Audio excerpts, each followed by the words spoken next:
ketika bangsa ini menghadapi ancaman dari siapapun, maka barisan Ansor Serbaguna selalu berada di garda terdepan.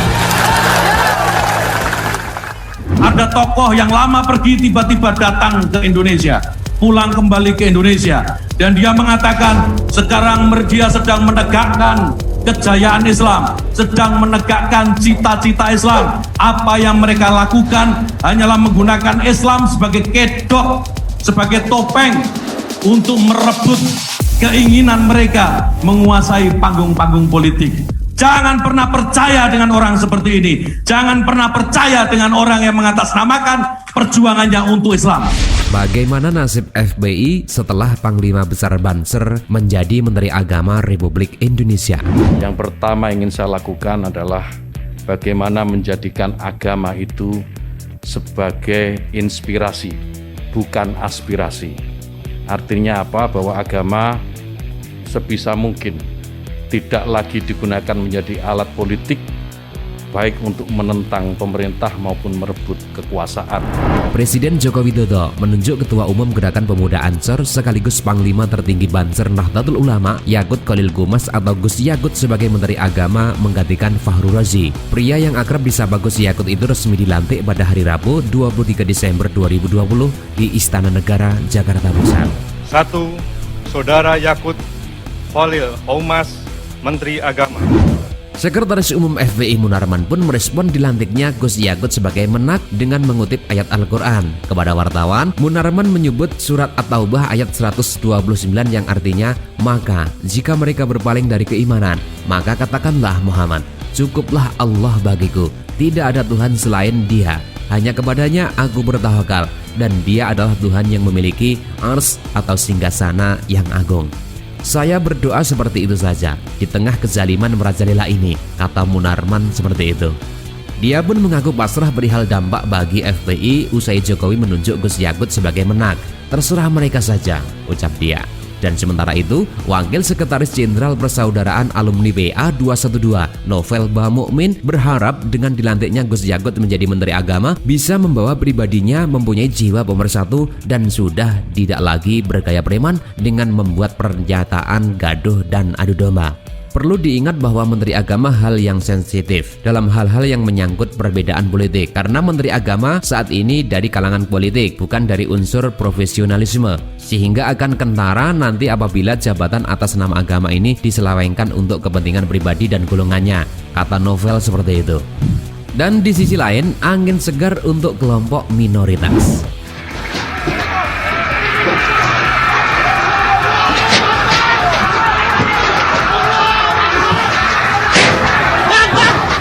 Pertama ingin saya lakukan adalah bagaimana menjadikan agama itu sebagai inspirasi, bukan aspirasi. Artinya apa? Bahwa agama sebisa mungkin tidak lagi digunakan menjadi alat politik, baik untuk menentang pemerintah maupun merebut kekuasaan, atau mungkin untuk tujuan-tujuan yang lain. Agama biar menjadi inspirasi, dan biarkan agama itu membawa nilai-nilai kebaikan, nilai-nilai kedamaian dalam kehidupan berbangsa dan bernegara. Gus Yakut usai dilantik jadi Menteri Agama mengklaim ingin membuat agama menjadi inspirasi bukan aspirasi. Agama sebagai inspirasi bisa beragam bentuk. Ia mencontohkan cara berhubungan antar umat beragama, hubungan antar inter umat beragama. Katanya, sebenarnya banyak yang mau dikerjakan, tetapi kalau mau dirangkum itu hanya menjadi satu kalimat pendek, yaitu bagaimana membuat agama itu sebagai inspirasi, bukan aspirasi, kata Gus Yakut usai dilantik di Istana Negara, Jakarta Pusat. Dan sementara peneliti politik Islam dari LIPI, Wasito menilai janji Gus Yakut tersebut akan menjadi angin segar untuk kelompok minoritas yang selama ini dikriminalisasi dan kurang diperhatikan pemerintah. Paling tidak aksi kekerasan yang mengatasnamakan agama bisa ditekan, ucapnya. Yaitu bagaimana membuat agama itu sebagai inspirasi, bukan aspirasi. Nah, itu bisa di-breakdown ke banyak hal. Baik bagaimana cara berhubungan antar umat beragama, hubungan antar inter umat beragama, kemudian bisa juga soal pandemi COVID yang tadi disampaikan oleh Mbak itu, banyak hal. Nah, dari kalimat itu bisa di breakdown menjadi banyak hal. Dan kita lihat nanti pasti akan ada terobosan-terobosan dari Kementerian Agama yang akan berbeda dari masa-masa sebelumnya. Hal itu pun dibenarkan oleh kelompok Jemaah Ahmadiyah Indonesia atau JAI. Juru bicara JAI Yendra Budiana memandang dengan dipilihnya Gus Yakut sebagai menak akan membawa angin segar untuk kelompok minoritas, termasuk Ahmadiyah. Menurut dia, pilihan Jokowi untuk menunjuk Gus Yakut sebagai Menteri Agama sangat rasional untuk kehidupan beragama di Indonesia yang lebih toleran, damai, tidak diskriminatif, setara, menganggap yang berbeda keyakinan sebagai saudara dalam kemanusiaan, kebebasan beragama, dan kepedulian sosial bagi siapapun masyarakat yang membutuhkannya. Serta yang paling penting berani menunjukkan sikap tersebut kepada kelompok-kelompok yang selama ini melakukan politisasi agama dan intoleransi, kata Yendra kepada wartawan. Komunitas Ahmadiyah berharap Gus Yakut mampu mewujudkan kehidupan agama yang toleran dan membuka ruang-ruang perjumpaan untuk moderasi kehidupan beragama. Bagi mereka yang terus-menerus berusaha mengganti negara kesatuan Republik Indonesia ini dengan bentuk negara lain, maka mari kita tantang mereka hari ini untuk menjemput kiamat bersama-sama. Kita tantang mereka. Ketika bangsa ini menghadapi ancaman dari siapapun, maka barisan Ansor Serbaguna selalu berada di garda terdepan. Ansor ini punya banser hampir 2 juta, 1,7 juta se-Indonesia. Jadi kalau setiap saat kita tidak solidkan, maka ini akan berbahaya. Jadi kita akan solidkan supaya semua dalam satu visi, semua dalam satu gerakan. Ini apel yang biasa kami lakukan. Tetapi apabila negara memanggil, aparat keamanan membutuhkan BK, kami sudah siap. Tapi itu bukan tujuan. Itu bukan tujuan. Jika ada orang-orang di luar sana yang selalu mengatakan bahwa negara ini kafir, yang selalu mengatakan bahwa pemerintahan ini adalah togut, sekali lagi mereka ingin mengatakan bahwa kita ini, kader-kader Nahdlatul Ulama adalah orang-orang kafir. Tentu kita tidak akan terima dengan ini. Kita tidak akan pernah terima dengan ini. Bagi mereka yang terus-menerus berusaha mengganti negara kesatuan Republik Indonesia ini dengan bentuk negara lain, maka mari kita tantang mereka hari ini untuk menjemput kiamat bersama-sama. Kita tantang mereka. Kita kader barisan Ansor Serbaguna siap bersama-sama dengan TNI dan Polri menghadang mereka, menghancurkan mereka, menghabisi mereka. Tidak ada yang boleh tegak berdiri di negeri ini mengatasnamakan kesewenang-wenangan, mengatasnamakan bahwa apa yang mereka yakini adalah hal yang paling benar.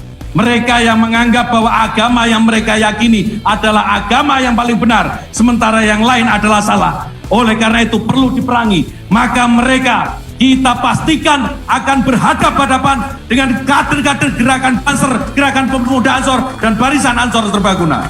Kita bersama TNI dan Polri tidak pernah mundur selangkah pun, tidak pernah surut sedikit pun menghadapi kelompok-kelompok seperti ini. Oleh karena itu sahabat-sahabat sekalian, dalam kesempatan ini kita serukan kepada aparat penegak hukum, segera tindak pencoleng-pencoleng agama yang ada di Sulawesi Tengah.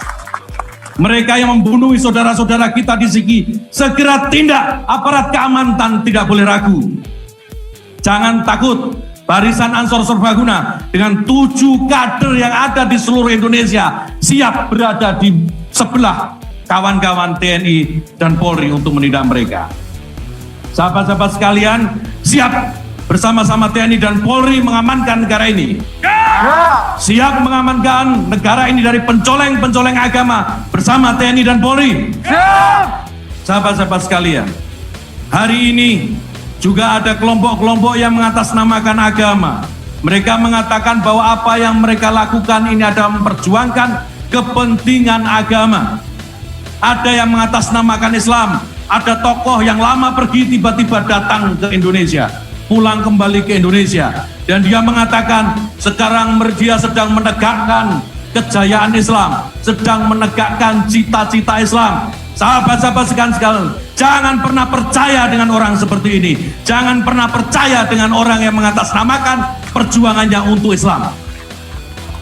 Apa yang mereka lakukan, sahabat-sahabat sekalian, justru merusak Islam. Apa yang mereka lakukan hanyalah menggunakan Islam sebagai kedok, sebagai topeng untuk merebut keinginan mereka menguasai panggung-panggung politik. Oleh karena itu, sahabat-sahabat sekalian, buat kader Banser, buat kader Gerakan Pemuda Ansor, tidak ada kata lain. Buat orang-orang seperti ini, yang harus kita lakukan adalah kita melawan mereka. Kita melawan mereka. Kita melawan mereka. Sahabat-sahabat sekalian, tidak ada. Jika mereka mengatakan mereka akan menyelamatkan Indonesia, mereka akan menyelamatkan negeri ini atas nama Islam, tidak ada. Jangan pernah percaya. Berkali-kali saya selalu katakan, Indonesia ini tegak berdiri bukan hanya karena Islam. Negara Indonesia ini berdiri juga tegak karena bersama-sama dengan saudara-saudara kita Kristen, saudara-saudara kita Katolik, Hindu, Buddha, Konghucu, dan seterusnya. Mereka semua ikut berjuang bersama-sama umat Islam dalam memerdekakan negeri ini. Saya selalu katakan, tidak ada Indonesia, tidak ada Islam. Tidak ada Indonesia jika tidak ada Katolik. Tidak ada Indonesia jika tidak ada Kristen, tidak ada Hindu, tidak ada Buddha, dan seterusnya. Indonesia yang kita cintai ini, sahabat-sahabat sekalian, tidak boleh hanya dimonopoli oleh satu kelompok saja. Tidak boleh hanya dimiliki oleh satu golongan agama saja. Indonesia ini milik kita bersama.